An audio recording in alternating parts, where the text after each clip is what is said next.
Hello beautiful souls, मैं आप सबका स्वागत करती हूँ अपने इस चैनल पे जिसका नाम है डिवाइन सोल्जर। दोस्तों, आज का जो मैं वीडियो बना रही हूँ वो मैं मंत्रा के ऊपर बना रही हूँ। ये जो ट्विन फ्लेम जर्नी है ये कोई नॉर्मल जर्नी नहीं है, ये एक बहुत स्पेशल जर्नी है, ये एक स्पिरिचुअल जर्नी है। ये कोई नॉर्मल बॉयफ्रेंड गर्लफ्रेंड की जर्नी नहीं है, ना ही ये किसी बॉयफ्रेंड या गर्लफ्रेंड को हासिल करने की जर्नी है। ये एक स्पिरिचुअल जर्नी है। इसमें जो ट्विन फ्लेम सोल हैं अपने आप पर स्पिरिचुअल वर्क करती है और अपनी सोल की ग्रोथ करती है। अपनी सोल की ग्रोथ करने के लिए ये ट्विन फ्लेम सोल्स बहुत तरह के मेडिटेशन करती है, बहुत तरह के मंत्रस करती है और अपने आप पर चक्रा मेडिटेशन भी करती है।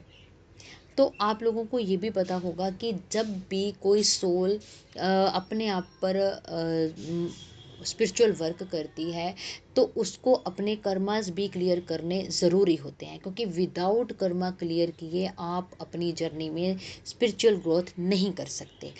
कर्मा कर्मा कंप्लीट करते हुए ही आप स्पिरिचुअल ग्रोथ कर सकते हैं। ये कर्मा जो हैं ये कई वजह से हम लोग कंप्लीट नहीं कर पाते। ये हमारे अंदर की नेगेटिविटी होती है जो कि डर के रूप में हमारे अंदर हमारे ऊपर हावी होती है, जिन डरों की वजह से हम अपने कर्मा प्रॉपर तरीके से कंप्लीट नहीं कर पाते। जैसा कि अगर हमको कोई कर्मा करना है तो हम लोगों के डर की वजह से वो कर्मा कंप्लीट नहीं कर पाते। हम दुनिया की डर की वजह से वो कर्मा कंप्लीट नहीं कर पाते प्रॉपर तरीके से। हम सोसाइटी के डर से कर्मा कंप्लीट नहीं कर पाते, क्योंकि डरों की वजह से हम जो लेसन जिस तरीके से हमको सीखना होता है, हम वो जब उस तरीके से वो सीख नहीं पाते हैं तो वो कर्मा जो है हमारे पेंडिंग हो जाते हैं। वो कर्मा हमारे पेंडिंग पड़े रह जाते हैं, जिसको कंप्लीट करने के लिए फिर से हमको नेक्स्ट बर्थ में आना पड़ता है। ठीक है। अब यहाँ पर मैं आपको थोड़ा इस तरीके से भी एक्सप्लेन करना चाहूँगी। मान लीजिए एक नॉर्मल सोल है और एक अवेक सोल है। नॉर्मल जो सोल है उसको कुछ नहीं पता कि उसका सोल कॉन्ट्रैक्ट है किसी के साथ। उसको उसकी लाइफ में जो भी बंदा या बंदी आ रही है वो उसके सोल कॉन्ट्रैक्ट की वजह से ही आ रही है। उसको कुछ याद नहीं है कि मेरा इस बंदे के साथ कोई कॉन्ट्रैक्ट है, कोई कर्मा है जिसको कंप्लीट करने के लिए ही ये मेरी लाइफ में आया है।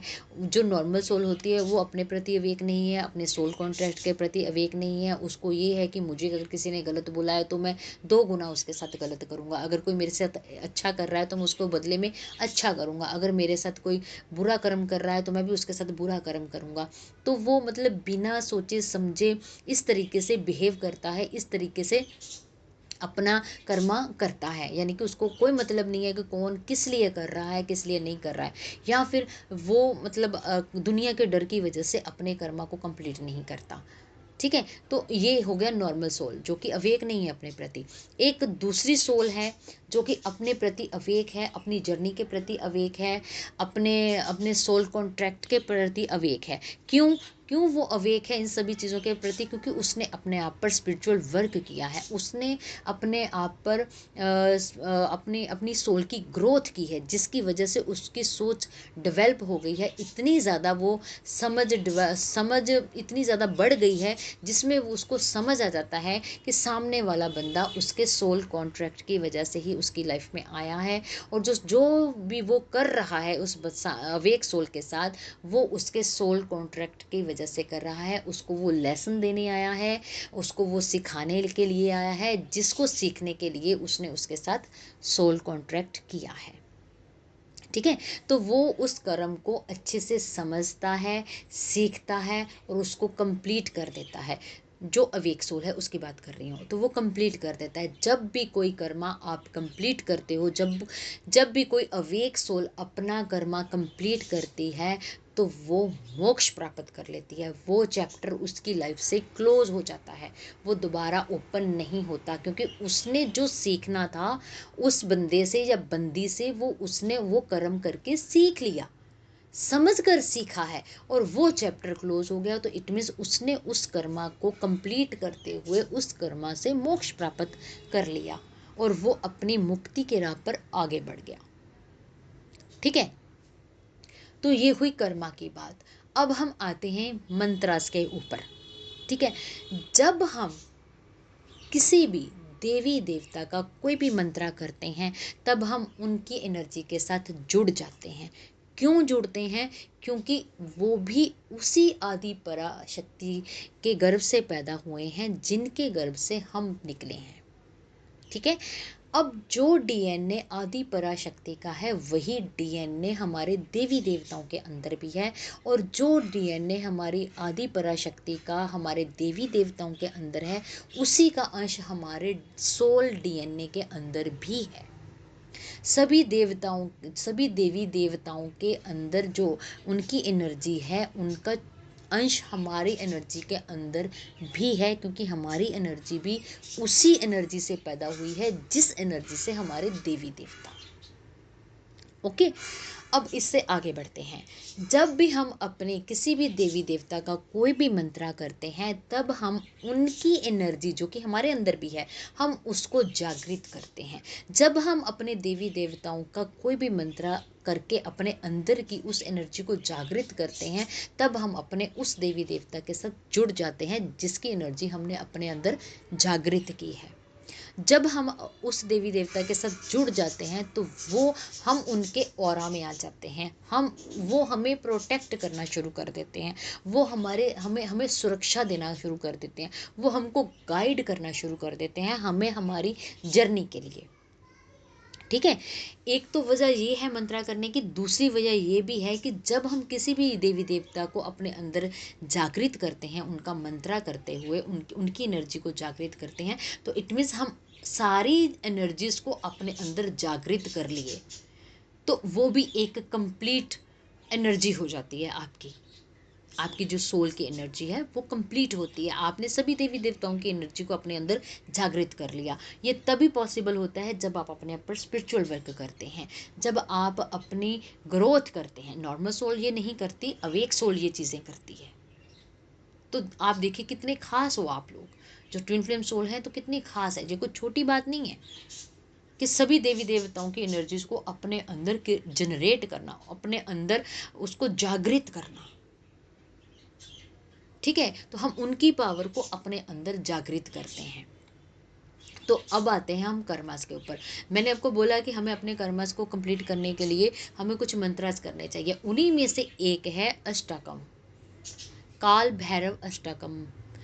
ये जो काल भैरव जी हैं इनकी जो इनका जो मतलब प्रगट हुए हैं ये शिवजी जी का ही स्वरूप है। ये शिवजी जी के अंदर से ही पैदा हुए हैं। आपको पता होगा कि जब जो शिवजी जी की पत्नी यानी कि शिवजी जी की जो शक्ति थी, जब वो बिना इनविटेशन के अपने फादर के घर चली जाती हैं, वहाँ पर उनकी इंसल्ट होती है, शिवजी जी की काफ़ी इंसल्ट की जाती है, तो वो चीज़ें बर्दाश्त नहीं कर पाती। तो यानी कि शिवजी और पार्वती के जो कार्मिक थे वो थे उनके फादर, जो उनको काफ़ी इंसल्ट करते हैं और काफ़ी उनको मतलब शादी करने से रोकते हैं, या वो उनकी शादी से खुश नहीं होते हैं, वो उनकी शादी में अड़चने डालते हैं, उनको एक होने में अड़चने डालते हैं, उनको काफ़ी नीचा दिखाते हैं। तो वो कार्मिक थे। तो उस कार्मिक को ख़त्म करने के लिए शिवजी जी ने काल भैरव को पैदा किया, यानी कि अपने अंदर से उन्होंने काल भैरव को जनरेट किया। तो जो आप देखोगे, आपने एपिसोड भी देखोगे कि जब काल भैरव शिवजी और पार्वती जी के कार्मिक को ख़त्म करने के लिए आता है तो रास्ते में जो भी उनको रोकने की कोशिश करता है तो वो उसको काटते चले जाते हैं, उसको ख़त्म करते चले जाते हैं। और अंत में जो शिवजी जी के ससुर यानी कि पार्वती जी माता के जो पिता थे उनको वो ख़त्म कर देते हैं, यानी कि वो शिवजी और पार्वती जी की कार्मिक सिचुएशन को ख़त्म करते हैं। तो ये चीज़ हम पे भी लागू होती है। हमारे भी कार्मिक सिचुएशन है, आप देखोगे आपकी भी हो सकती है, आपके डीएम की भी हो सकती है। अगर आपकी लाइफ में कोई भी कार्मिक सिचुएशन है तो वो अभी भी उस चीज़ में है तो आप ये काल भैरव का अष्टकम कर सकते हो। क्योंकि देखिए, आप देखिए जो काल भैरव का मतलब क्या है। भैरव का मतलब क्या है? निडरता, भय मुक्त। तो जो चीज़ें हम किसी भय की वजह से नहीं कर पाते उस चीज़ों को रोक देते हैं। जैसे आप डीएम पर लगा लो, डीएम एनर्जी जो है वो अपने कई वजहों के वजह से, वो अपने डरों की वजह से वो अपने कर्मा कंप्लीट नहीं करते हैं, वो अपने कार्मिक को नहीं छोड़ते हैं। आप देखोगे डीएम के ऊपर ज़्यादा चीज़ें हावी होती हैं। इनका क्या होएगा, मेरे कार्मिक का क्या होएगा, ये अकेली है, ये इस मेरे बिना इसका कोई नहीं है, मेरे माता पिता का क्या होएगा, ये मतलब इस तरह की जो डर हैं जो उनके ऊपर हावी है, जिसकी वजह से वो अपने कर्मा नहीं कंप्लीट कर पा रहे हैं, अपनी जर्नी में आगे नहीं बढ़ रहे हैं, तो आप ये काल भैरव अष्टकम कर सकते हो। आप जब ये करोगे, आप काल भैरव को प्रे कर सकते हो कि आप हमें अपनी जर्नी में आगे बढ़ने के लिए हमें कर्मा से मुक्त कीजिए। तो ये कर्म जो हमारे कार्मिक है वो भी एक एनर्जी ही है, ठीक है, भले ही वो शारीरिक रूप में है, एक शरीर में है, लेकिन वो एनर्जी ही है। तो वो आपको आपकी कार्मिक सिचुएशन से मुक्त करने में आपकी हेल्प करेंगे। तो मैं इसीलिए ये मंत्रा के बारे में आपको बताई हूँ कि ये किस तरीके से वर्क करते हैं, तो आपको किस तरीके से ये करना चाहिए। जब आप सोच समझ कर कोई मंत्रा करते हो तो वो पावरफुल तरीके से वर्क करती है। तो ये वीडियो का मकसद बनाने का मेरा यही था। इतना सारा मैंने जो बताया है वो मैं इसीलिए बताई हूँ कि आप चीज़ों को समझ कर जब करते हो तो वो पावरफुल तरीके से वर्क करती है और आपको वो चीज़ें दिखाई देती हैं और आपकी ग्रोथ होती है और आप अपनी जर्नी में आगे भी बढ़ते हो। इस जो अष्टकम, जो काल भैरव अष्टकम का जो वीडियो का लिंक है वो मैं अपने इस वीडियो के डिस्क्रिप्शन बॉक्स में दे दूँगी। अगर आपको अच्छा लगे तो आप सुनिएगा, अगर आपको नहीं अच्छा लगता तो आप इसे छोड़कर कुछ और भी सुन सकते हो। ठीक है जी, तो आज का वीडियो बस इतना ही। Thank you so much. God bless you all, take care, positive रहिए, पॉजिटिव सोचिए अपने बारे में भी और अपनी जर्नी के बारे में भी। ठीक है जी, all the best, God bless you all, take care.